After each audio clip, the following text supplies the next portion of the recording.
आगे बढ़ते हैं और पूर्वांचल की खबरें आपको सुपरफास्ट अंदाज में दिखाते हैं। चलिए शुरू करते हैं।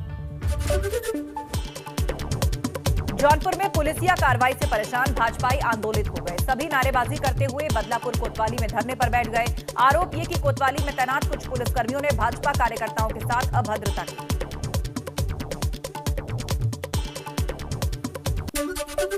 भदोही जिलाधिकारी ने सीएमओ के साथ ऑक्सीजन प्लांट का निरीक्षण किया। सामुदायिक स्वास्थ्य केंद्र के परिसर में लगे ऑक्सीजन प्लांट में विद्युत कनेक्शन अभी तक न किए जाने को लेकर जिलाधिकारी ने बिजली विभाग के एसडीओ को फटकार लगाई। मिर्जापुर में गंगा नदी के बढ़ते जलस्तर को देखते हुए नदी किनारे बसे लोगों को अलर्ट किया जा रहा है। इसकी कमान एडिशनल एसपी ने संभाल रखी है। रात में लोगों को सुरक्षित स्थानों पर रहने की चेतावनी दी गई। कोरोना महामारी का प्रकोप जैसे जैसे कम हो रहा है, लोगों के मन में उसका भय भी खत्म होता दिख रहा है। कुशीनगर में कोरोना वैक्सीन लगवाने के लिए लगी लाइनों में ही कोरोना नियमों की धज्जियां उड़ाई जा रहे हैं। लोग बिना मास्क दिखाई दे रहे हैं। आजमगढ़ के निजामाबाद थाना क्षेत्र में मुन्नीलाल यादव पर हमला मामले में दर्ज केस को पूर्व ब्लॉक प्रमुख इसरार अहमद ने फर्जी बताया। वहीं इस मुद्दे पर पुलिस अधीक्षक का कहना है कि पूरे मामले की जांच की जा रही है, तथ्यों के आधार पर कार्रवाई होगी। बस्ती जिले में ब्लॉक प्रमुख के चुनाव को लेकर सरगर्मियां बढ़ गई हैं। कलवारी में सपा नेता की गाड़ी तोड़ दी गई। सपा नेताओं ने बीजेपी कार्यकर्ताओं पर गाड़ी तोड़ने और हमले का आरोप लगाया।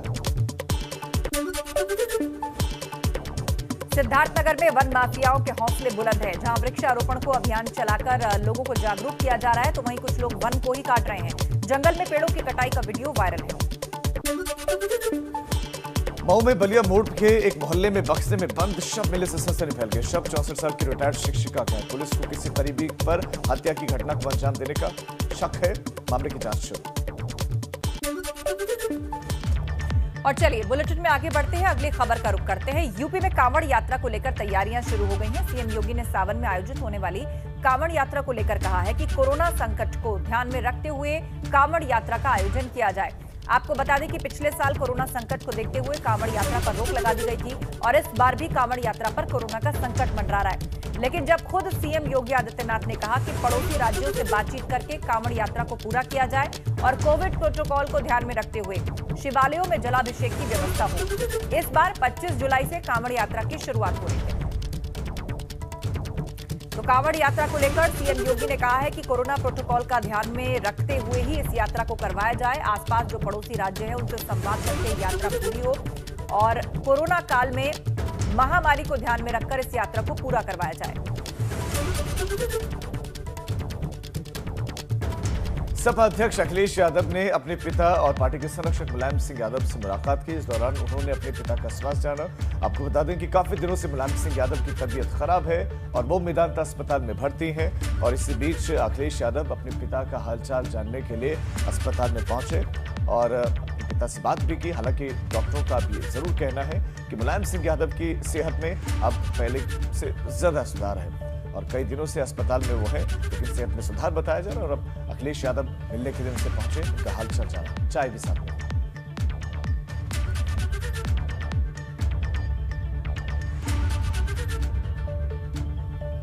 और अब सुपरफास्ट अंदाज में अवध की खबर। चलिए शुरुआत करते हैं। सीतापुर में देर रात व्यापारी पर फायरिंग की गई, जिसमें व्यापारी को सीने में गोली लगी। पीड़ित को लखनऊ रेफर कर दिया गया है। पुलिस जांच पड़ताल में जुटी है। बाराबंकी पुलिस ने एटीएम और डेबिट कार्ड से फ्रॉड कर लोगों के रुपए निकालने वाले गिरोह का खुलासा किया। पुलिस ने गैंग के 4 शातिर सदस्यों को गिरफ्तार किया। साथ ही पुलिस ने 87 एटीएम कार्ड घटना में इस्तेमाल किए जाने वाले 4 पहिया वाहन बरामद किए।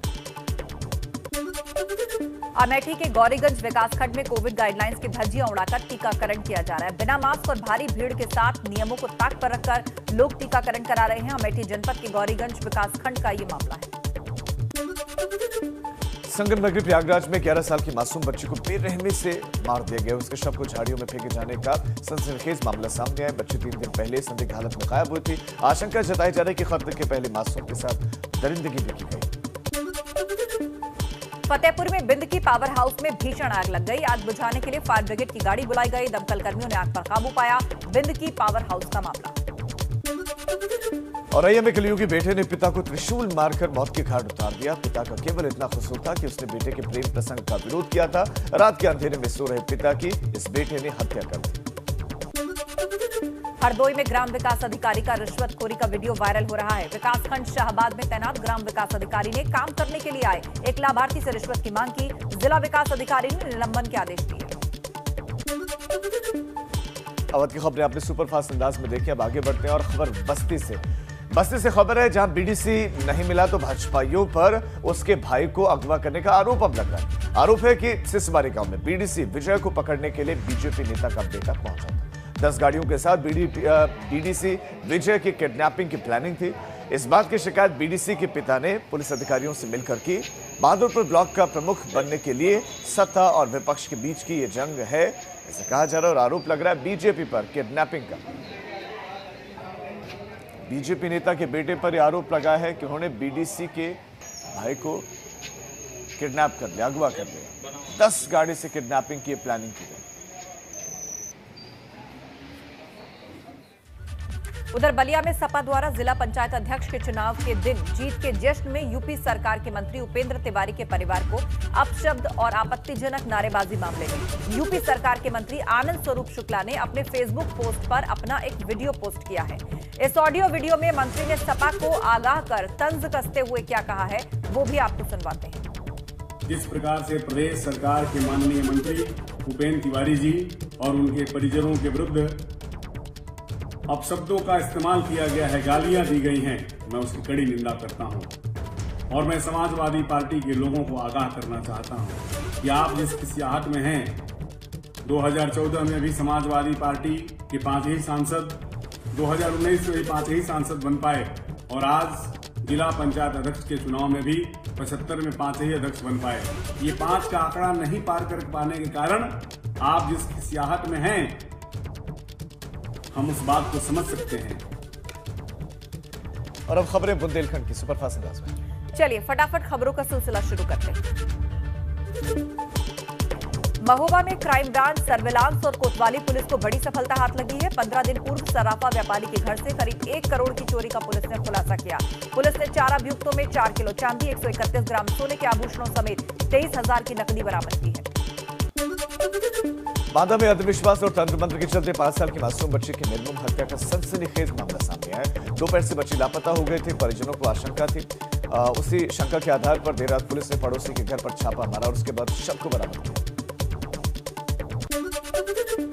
हमीरपुर में पानी की समस्या को लेकर महिलाओं ने घड़ा लेकर प्रदर्शन किया। पिछले 15 दिन से पानी की सप्लाई न होने से सैकड़ों लोग परेशान हैं। लोगों ने जिला अधिकारी को ज्ञापन सौंपा है।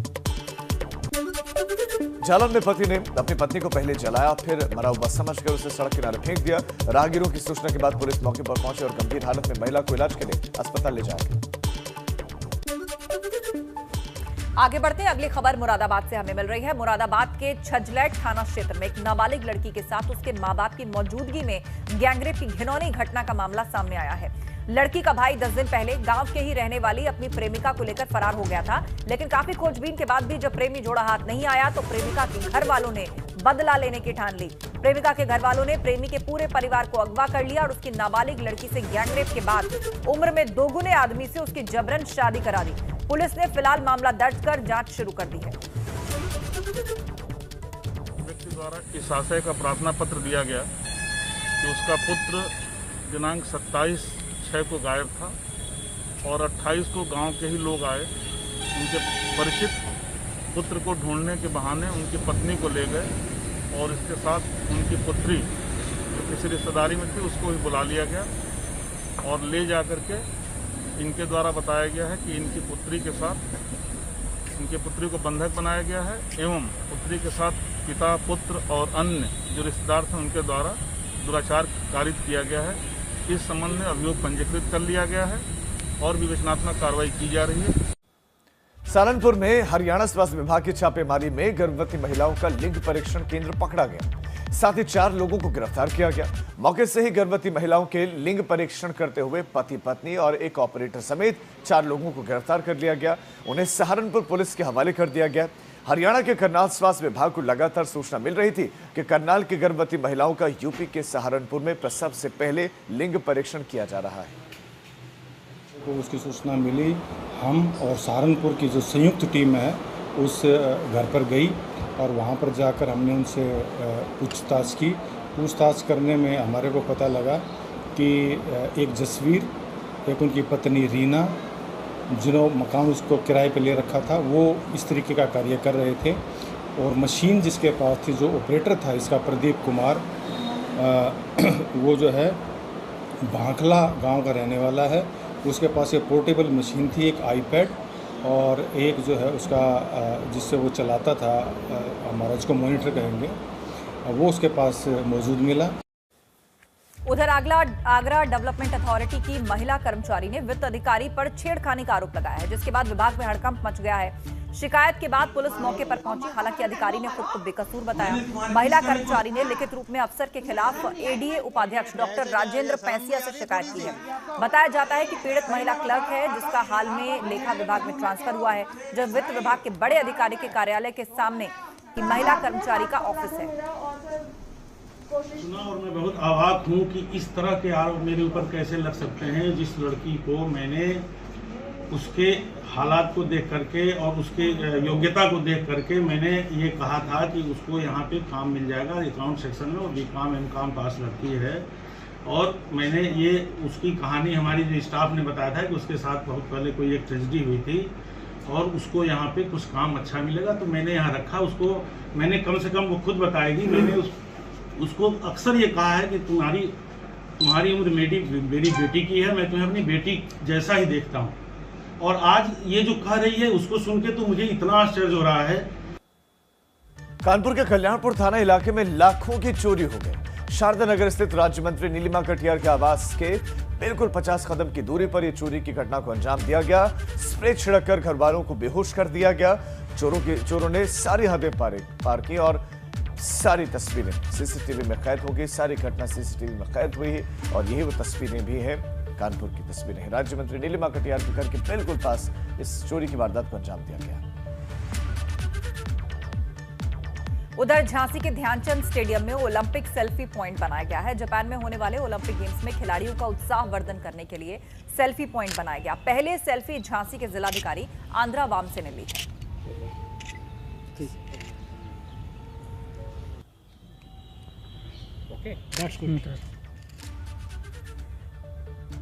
और अब फटाफट अंदाज में पश्चिमी उत्तर प्रदेश की खबर। चलिए शुरुआत करते हैं। आगरा में बिजली कर्मचारी की पिटाई का मामला सामने आया है। बिजली बिल बकाया होने पर कर्मचारी ने एक घर का कनेक्शन काटा, लिहाजा कर्मचारी की इसी बात को लेकर पिटाई कर दी गई। मामले में पुलिस ने 3 लोगों के खिलाफ मामला दर्ज किया है। नोएडा में दिन दहाड़े पुलिस और बदमाशों के बीच मुठभेड़ हुई। बदमाश दिल्ली से इनोवा कार चोरी कर घूम रहे थे, तभी पुलिस ने इशारा किया रुकिए, लेकिन नोएडा के अट्टा गोल चक्कर के पास में इन्होंने पुलिस पर फायरिंग शुरू कर दी। गाजियाबाद के थाना कविनगर पुलिस ने फर्जी आईडी पर सिम लेकर राजनेताओं की आवाज बनाकर अधिकारियों पर दबाव बनाने वाले 2 शातिर युवकों को गिरफ्तार किया है। दोनों को अधिकारियों पर दबाव बनाकर अपना काम करवाने का आरोप है।